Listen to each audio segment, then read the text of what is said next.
بندے جب اس کے سامنے ہاتھ پھیلا کے دعا مانگتے ہیں، اللہ فرماتا ہے مجھے شرم آتی ہے ان کے اٹھے ہوئے ہاتھ خالی کیسے موڑ دوں۔ جب انہوں نے مجھ سے مانگا ہے میں نے بھی نہ دیا تو کس در پہ جائیں گے؟ تو پھر جب مجھ سے مانگا ہے تو میں کیوں نہیں دوں گا، ان کی جھولیاں کیوں نہیں بھروں گا؟ وہ تو کہتا ہے مجھ سے مانگو۔ اللہ اکبر۔ دنیا داروں سے مانگے تو ناراض ہوتے ہیں، اللہ سے نہ مانگے تو ناراض ہوتے ہیں۔ وہ کہتا ہے سوالی بن کے میری چوکھٹ پہ، اور مجھے اچھا لگتا ہے کہ تم مجھ سے مانگو اور تم جھولیاں پھیلاؤ، اور نہ میں صرف تمہاری ضرورت کو پورا کروں گا بلکہ اپنی جناب سے تمہیں مزید رحمتوں سے بھی نوازوں گا۔ تمہارے اٹھے ہوئے ہاتھوں کی میں لاج رکھوں گا، تم طلب تو کر کے دیکھو۔ لازمی نہیں ہے کہ تمہیں مانگنے کا بڑا سلیقہ آتا ہو میں پھر دوں گا، شکستہ اور ٹوٹے پھوٹے لفظوں سے مانگو پھر بھی جھولی بھر دوں گا۔ وہ کریم ہے، اس سے مانگو تو صحیح، ہاتھ تو پھیلاؤ۔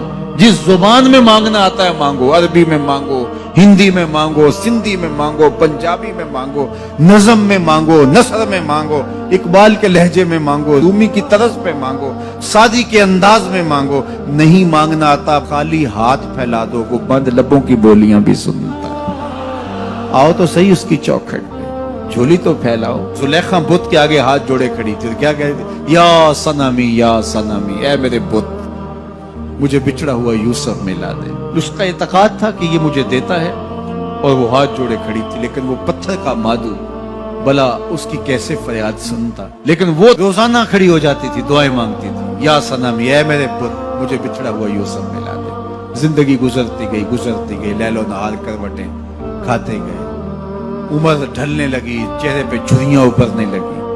وہ روزانہ سر شام ہاتھ جوڑتی اور بیٹھ جاتی، لیکن کوئی جواب نہ آتا۔ ایک دن رات کا پچھلا پہر تھا، یا صنمی کا وظیفہ چل رہا تھا، نیند کا جھٹکا آیا، زبان بل کھا گیا، کہا یا سمادی یا سمادی۔ آواز آئی جبریل جا یوسف کے گھوڑے کا رخ موڑ دے، بچھڑی ہوئی کو یوسف ملا دے۔ مالک اس نے تجھے تو نہیں پکارا، یہ تو بت کو پکار رہی ہے۔ وہ تو زبان بل کھا گئی اور یا صنمی کے بجائے یا سمادی کے لفظ آگے، کہا جانتا ہوں۔ لیکن اتنا عرصہ ہوا بت کو پکارتے ہوئے، اس نے کوئی جواب نہیں دیا۔ آج اس کے لبوں پہ میرا نام تو آیا ہے، جیسے بھی آیا ہے۔ اگر میں نے بھی نہ دیا، میرے اور بت میں فرق کیا ہوا؟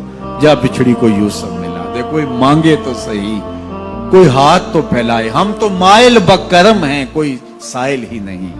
ہم تو مائل بکرم ہیں، کوئی سائل ہی نہیں۔ راہ دکھلائیں کسے، راہ رب منزل ہی نہیں۔ جلوائے طور تو موجود ہے، کوئی موسیٰ ہی نہیں۔ کوئی ہاتھ تو پھیلائے، کوئی جھولی تو پھیلائے، کوئی مانگے تو صحیح۔ دنیا والوں سے مانگے تو ناراض ہوتے ہیں، اللہ سے نہ مانگے تو ناراض ہوتے ہیں۔ دنیا والوں سے مانگنا ہو تو وقت دیکھنا پڑتا ہے۔ اب تو صاحب سو رہے ہوں گے، اب تو ناشتے کا وقت ہے، اب تو دفتر کی مصروفیت کا وقت ہے، فراغت کے لمحے ہوں گے تو بات کریں گے۔ تو کسی دنیا دار سے بات کرنا ہوتا ہے تو وقت دیکھنا پڑتا ہے، لیکن رب سے جب مرضی بات کرو در رحمت کھلا ہوا پاؤ گے۔ لا تاخذہ سنۃ ولا نوم، نیند کیا اسے اونگ بھی نہیں آتی۔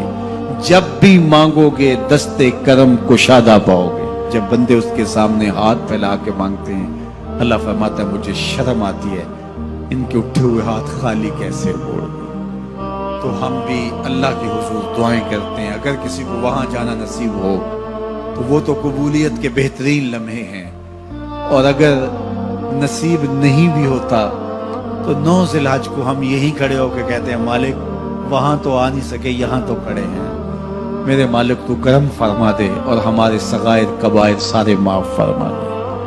تو 9 ذی الحج کا روزہ بھی رکھا جائے اور اللہ کے حضور دعائیں بھی مانگی جائیں۔ آپ جہاں بھی ہوں گے قبولیت ہوگی، اور اللہ قبولیت کو مزید 4 چاند لگانے کے لیے کسی دن اپنی چوکھٹ پہ بلا بھی لے گا۔ وہ کیا کسی نے کہا تھا کہ کام آخر جذبہ بے اختیار آ ہی گیا، کام آخر جذبہ بے اختیار آ ہی گیا، دل کچھ ہی صورت سے تڑپا ان کو پیار آ ہی گیا۔ تو ایک دن اللہ ہمیں اس سعادت کے لیے اپنی چوکھٹ پہ بھی بلائے گا۔ اللہ آپ سب کو بار بار حج بیت اللہ کی سعادت نصیب